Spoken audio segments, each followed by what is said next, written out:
Hello tout le monde, bienvenue dans cette nouvelle vidéo. Aujourd'hui, je sors le vélo pour 60-70 km avec les gars en ce mercredi matin. Aujourd'hui, nous allons parler d'un sujet qui est le plus important de cette saison numéro 3. Moi-même, j'ai fait cette erreur étant plus jeune. Beaucoup de débutants mettent cet entraînement de côté. Généralement, nos entraînements faciles, nous nous entraînons trop difficilement. Et à l'inverse, nos entraînements difficiles, nous nous entraînons trop facilement. Nous allons y revenir tout au long de cette vidéo.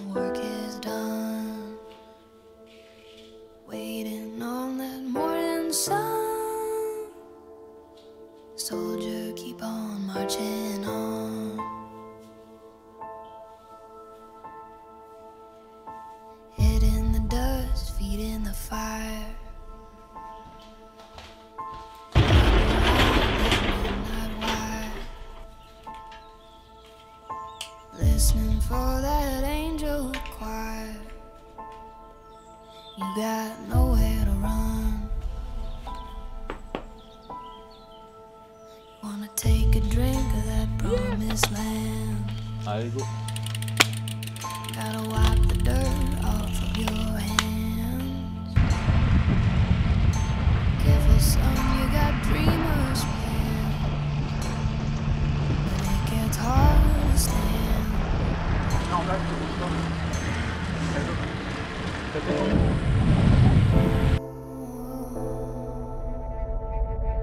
Soldier, keep on marching on. Head down till the work is done. Waiting on that morning sun. Soldier, keep on marching on. Nous devons faire preuve de retenue, de discipline dans tous nos entraînements. Surtout dans nos entraînements faciles, se discipliner à courir lentement pour essayer de rester dans cette zone 2, profiter de tous ces bénéfices qu'on peut avoir et on va y revenir très rapidement. Et surtout dans nos gros entraînements, dans nos travails de seuil, de tempo, de VMA. C'est en mettant de l'engagement, de la discipline que nous construisons notre condition physique. Et c'est là que forcément nous voyons les résultats. À se challenger, de se pousser à aller avec les copains devant, c'est bien de le faire de temps en temps, de sortir de cette zone, de pas réfléchir, ça c'est clair, je suis d'accord avec ça, mais faites preuve de retenue, restez et travaillez dans vos zones la plupart du temps. Après c'est vrai que d'être seul dans ses entraînements permet d'avoir ce contrôle tout au long de cette planification. Mais après aussi c'est toujours sympa de s'entraîner avec les copains.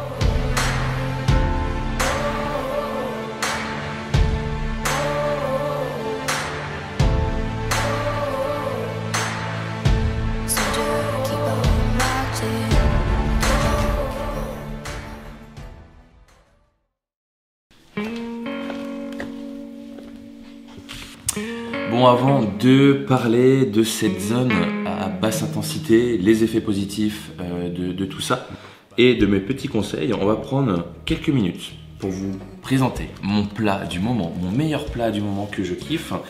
Voilà, tant que ça cuise, on aura le temps de discuter, mais vous avez besoin donc soit de la viande hachée 5%, soit un steak, une patate douce, de l'herbe de Provence, du poivre, surtout.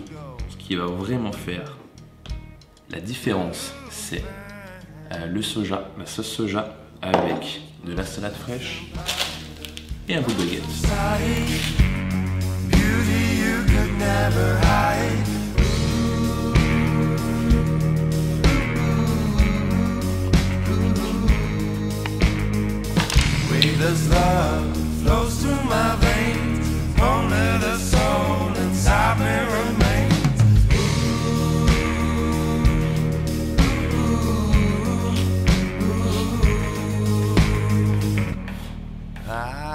Simple, là je vais ajouter un filet d'huile d'olive, de l'herbe de Provence,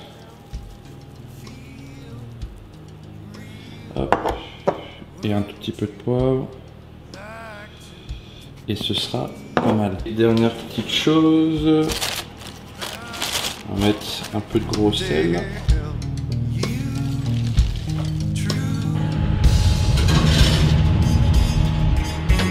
Allez, voyons ensemble, qu'est-ce que c'est cette basse intensité, quels sont ses intérêts et pourquoi aujourd'hui je vous en parle et pourquoi vous devez absolument le mettre dans vos entraînements. Dans tous les cas, en endurance, il faut faire preuve de retenue, avoir un comportement calme et contrôlé sur nos entraînements.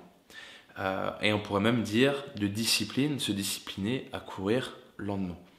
Et dans les séances de sprint, avoir ce contrôle et ne pas se laisser emporter par la vitesse ou, on pourrait dire, le surentraînement de ces séances-là. Il est important de garder ses allures, peu importe dans quelle zone on travaille. Si aujourd'hui vous devez travailler à allure de 10 km, soyez soit à cette ligne-là ou légèrement inférieur. Après, moi je suis le premier parfois à sortir de ce contexte, de me faire plaisir et de vouloir aussi me challenger parce que j'aime ça, j'aime l'effort, j'aime me faire mal, mais je ne vous le conseille pas de le faire à chaque fois, à chaque séance. Okay, vous allez comprendre pourquoi il va être important de mettre de la basse intensité parce que moi j'étais le premier à faire cette erreur, surtout quand j'étais ado, d'épargner cette base basse. Je la gardais uniquement pour de l'échauffement, mais je la mettais pas du tout autrement dans mes séances, dans ma planification. Je partais, je faisais 3-4 km d'échauffe, je faisais 2 blocs de 10 minutes, je me rappelle de ça, le plus vite possible. Je prenais 2 minutes de récup, peut-être 3 au milieu, je sais plus comment je fonctionnais, et je me mettais la mine.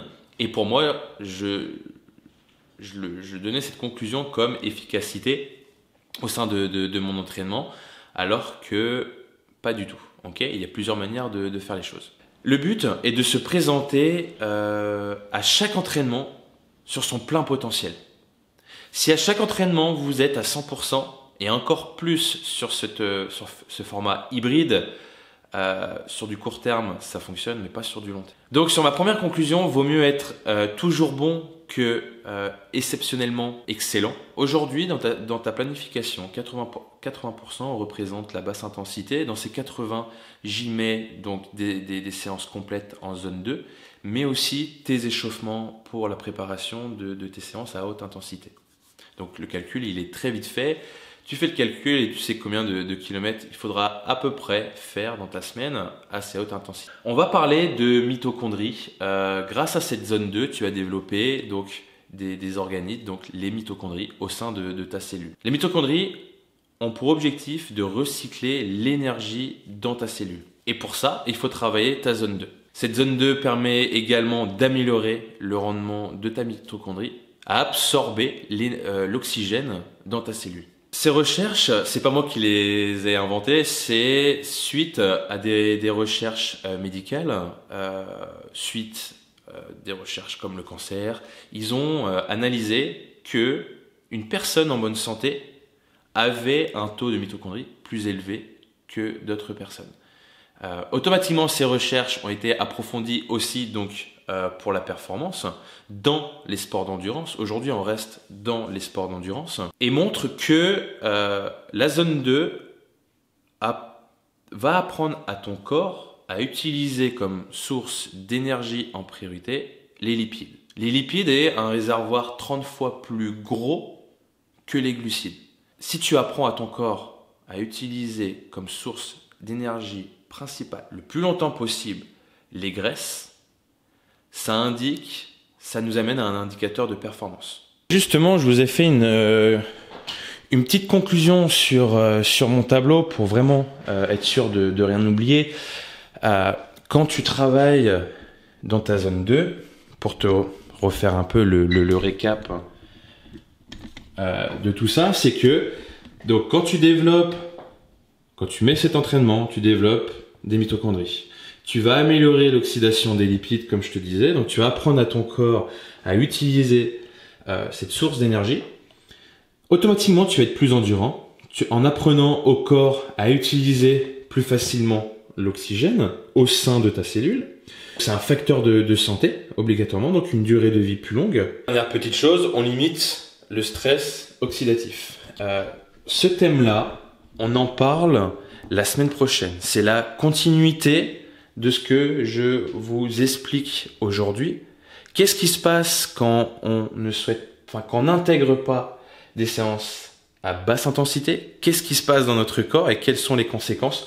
On voit ça la semaine prochaine. Donc voilà, on se retrouve sur un sujet hyper intéressant et vous comprenez pourquoi certaines personnes, en fonction de la planification qu'on met, sont déjà d'une meilleure, de deux tiennent sur le long terme et de trois évitent les blessures. Le stress oxydatif, aujourd'hui, les études montrent que ça peut représenter 85% des blessures des athlètes. Le petit bonus pour vraiment que vous compreniez l'intérêt de tout ça, c'est que si vous avez donc des bases solides, vous allez avoir une meilleure récupération entre les séries de vos séances de sprint par exemple, et une meilleure récupération aussi entre vos séances dans la semaine. Mais je parle entre séances en course à pied ou de musculation. Une meilleure tolérance aux séances, donc ça veut dire que dans le temps, vous pourrez faire plus de séances et intégrer plus d'intensité, donc un meilleur niveau par la suite. Une meilleure résistance à la fatigue, une augmentation de votre puissance, donc en parenthèse les watts, un meilleur transfert vers les autres zones. Si vous avez une bonne base, vous pouvez transférer vers la zone orange et la zone rouge. Une meilleure réserve de glycogène, ça revient à ce qu'on dit tout à l'heure. Donc la conclusion, c'est qu'on va avoir une augmentation de la densité des mitochondries, de l'amélioration de l'oxydation des graisses et surtout un meilleur recyclage du lactate. J'espère que j'ai été suffisamment clair dans toutes ces explications, que ça vous donne envie aujourd'hui d'intégrer la zone 2. Depuis que moi que je sais tout ça, je peux vous dire que je l'intègre tout le temps. En plus, j'ai pris énormément de plaisir à le faire aujourd'hui. Je mets mes écouteurs, je pars tôt le matin faire ma petite séance. Les séances, généralement, sprint, tout ça, je les garde pour le soir. Donc voilà, si vous avez des questions, n'hésitez pas à mettre en commentaire. Si toi aussi, tu n'as jamais intégré ou que tu sous-estimais la zone 2, n'hésite pas à le dire en commentaire. Moi, en tout cas, j'ai faim. Donc, n'oubliez pas que sur vos séances faciles, faites preuve de discipline. Et sur les grosses séances, faites preuve de retenue. Et tout se passera bien pour vous. Vous verrez de l'amélioration dans les semaines à venir. Et surtout dans l'année. Bon appétit tout le monde, à très bientôt pour un nouvel épisode.